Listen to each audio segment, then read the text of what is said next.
Assalamualaikum warahmatullahi wabarakatuh. Perkenalkan, nama saya Salogania dari kelas 11-2 absen 29. Pada kesempatan kali ini saya akan membahas mengenai tema yaitu Pangeran Diponegoro. Pangeran Diponegoro lahir di Yogyakarta pada 11 November 1785. Ibunya merupakan seorang garwa ampian atau selir bernama R.A. Mangkarawati yang berasal dari Pacitan. Ayahnya bernama Gusti Raden Masuraja yang di kemudian hari naik takhta bergelar Hamengkubuwana yang ketiga. Pangeran Diponegoro dikenal sebagai pribadi yang cerdas, banyak membaca, dan ahli di bidang hukum Islam sampai Jawa. Dia juga lebih tertarik pada masalah-masalah keagamaan ketimbang masalah pemerintahan keraton, dan juga suka membaur dengan masyarakat. Perang Diponegoro yang juga dikenal dengan sebutan Perang Jawa adalah perang besar dan berlangsung selama 5 tahun, mulai dari 1825 sampai 1830.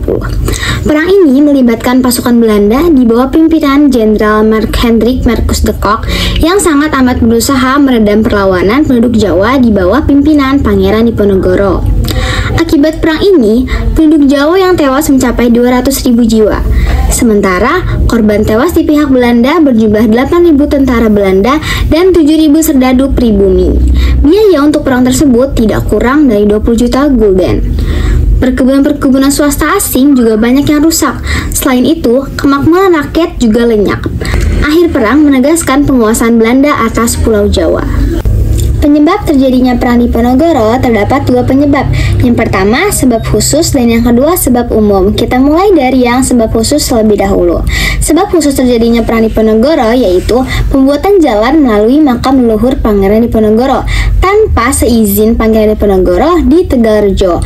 Itu merupakan penghinaan, sehingga Pangeran Diponegoro mengangkat senjata pada tanggal 20 Juli 1825. Yang kedua yaitu sebab umum, ada 4 inti, yaitu yang pertama, Belanda terlalu ikut campur dalam urusan internal Kesultanan Diponegoro. Yang kedua, timbul kekecewaan dari para ulama karena masuknya budaya barat yang tidak sesuai dengan syariat Islam. Yang ketiga, kekecewaan kaum bangsawan karena Belanda tidak mau mengikuti adat istiadat keraton. Dan yang terakhir, rakyat sangat menderita akibat pemerasan Belanda dengan menarik pajak. Perjalanan perlawanan Pangeran Diponegoro dimulai dari tanggal 20 Juli 1825. Belanda dalam rangka membuat jalan baru memerintahkan untuk memasang patok-patok secara sengaja. Pemasangan patok ini melewati pekarangan milik Pangeran Diponegoro di Tegalrejo tanpa seizin Pangeran Diponegoro. Pangeran Diponegoro pun memerintahkan rakyatnya untuk mencabuti patok-patok tersebut.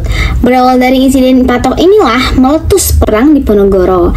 Dalam perlawanannya, Pangeran Diponegoro didampingi oleh Pangeran Mangkubumi yaitu paman dari Pangeran Diponegoro dan Alibasa Sentot Prawiridirjo sebagai panglima muda, serta Kiai Mojo dan Nyi Ageng Serang. Dalam perjalanan perlawanan perang, Pangeran Diponegoro mempunyai strategi. Keputusan dan sikap Pangeran Diponegoro yang menentang Hindia Belanda secara sangat terbuka kemudian mendapat dukungan serta simpati dari rakyat. Atas saran dari pamannya, Pangeran Diponegoro menyingkir dari Tegalrejo dan membuat markas di Gua Selarong. Strateginya terdapat 2. Yang pertama yaitu perang sabil atau kita sebut jihad fisabilillah, adalah peperangan melawan musuh yang dianggap memusuhi Islam. Semangat perang sabil yang dikobarkan oleh Pangeran Diponegoro membawa pengaruh luas hingga ke wilayah Pacitan dan Kedu. Strategi kedua Pangeran Diponegoro adalah perang gerilya. Itu adalah perang dengan bersembunyi dan berpindah tempat secara cepat dan senyap. Markas Pangeran Diponegoro di Selarong seringkali kosong ketika pasukan Belanda menyerang lokasi tersebut. Sang pangeran dan pasukannya baru kembali ke Gua Selarong setelah pasukan Belanda pergi meninggalkan Selarong. Selain Pangeran Diponegoro, Belanda juga mempunyai strategi. Yang pertama, dia membuat siasat benteng sel-sel yang dilakukan oleh Jenderal de Kock dimulai pada tahun 1827. Yang kedua, siasat bujukan agar perlawanan menjadi reda. Yang ketiga, siasat pemberian hadiah sebesar 50.000 gulden kepada siapa saja yang dapat menangkap Pangeran Diponegoro, bahkan dibunuh. Yang keempat, siasat tipu muslihat, yaitu ajakan berunding dengan Pangeran Diponegoro, dan akhirnya pun Pangeran Diponegoro ditangkap. akhir dari Perang Diponegoro, yaitu pada tahun 1829 Kiai Mojo ditangkap dan dibawa Belanda ke Sumatera Barat untuk melawan kaum Padri.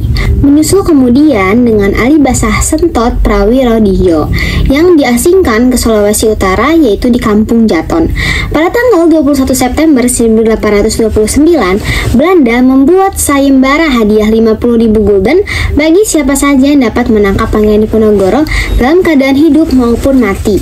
Pada tanggal 16 Februari 1830, melihat keadaannya yang melemah, Pangeran Diponegoro setuju untuk bertemu dengan utusan Jenderal de Kock, yaitu Kolonel Baptiste Clarence. Pertemuan dilakukan beberapa kali dengan Jenderal de Kock untuk mengadakan gencatan senjata. Setelah perang yang lama, akhirnya Pangeran Diponegoro bersedia untuk berunding dengan Belanda. Pada tanggal 28 Maret 1830, Jenderal de Kock mengundang Diponegoro untuk melakukan perundingan di Wisma Karesidenan Magelang. Namun sayangnya, saat Pangeran Diponegoro tiba, ia langsung ditangkap oleh pasukan Belanda. Uniknya, lukisan Pangeran Diponegoro terdapat dua versi. Yang pertama yaitu versi Nicolas Pieneman, itu adalah pelukis dari Belanda. Lukisan ini dibuat pada tahun 1835. Pieneman ditugaskan untuk mendokumentasikan momen penangkapan Pangeran Diponegoro oleh pemerintah Belanda.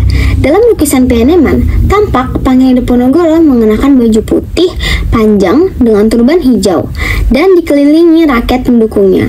Pangeran Diponegoro berdiri di bawah Letnan Jenderal de Kock dengan kepala menghadap ke depan, tangan kiri terbuka seolah pasrah. Lalu lukisan ini biasanya dikenal dengan penyerahan Pangeran Diponegoro. Lukisan kedua ini dibuat oleh pelukis Indonesia, yaitu Raden Saleh.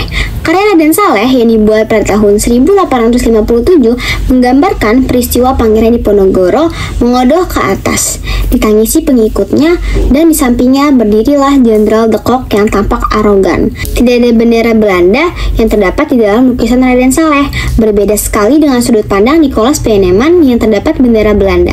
Lukisan ini kemudian diberi judul dengan Penangkapan Diponegoro, bukan Penyerahan Diponegoro. Pangeran Diponegoro mempunyai semangat, yaitu sadubuk batuk sanyari bumi ditohi tekan pati, yang artinya senjengkal tanah dibela sampai mati. Berikutlah materi-materi mengenai Pangeran Diponegoro yang dapat saya sampaikan. Kurang dan lebihnya saya mohon maaf. Wassalamualaikum warahmatullahi wabarakatuh.